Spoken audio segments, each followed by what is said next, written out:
Hello guys, welcome to our channel. Today I am going to show you how to change relationship status on Facebook. Okay, so let's get started. Then first of all click on Facebook app. Okay,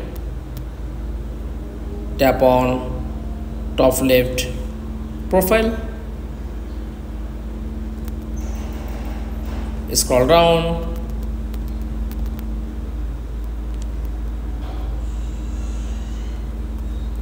click on edit public details,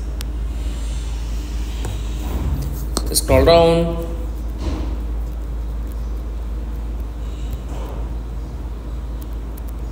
okay, tap on details, click edit,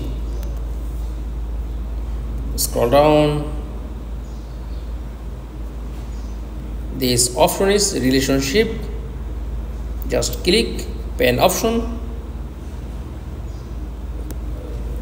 tap on this option and all relationship status. That's all. Thanks for watching. Please like, comments and subscribe. Thank you.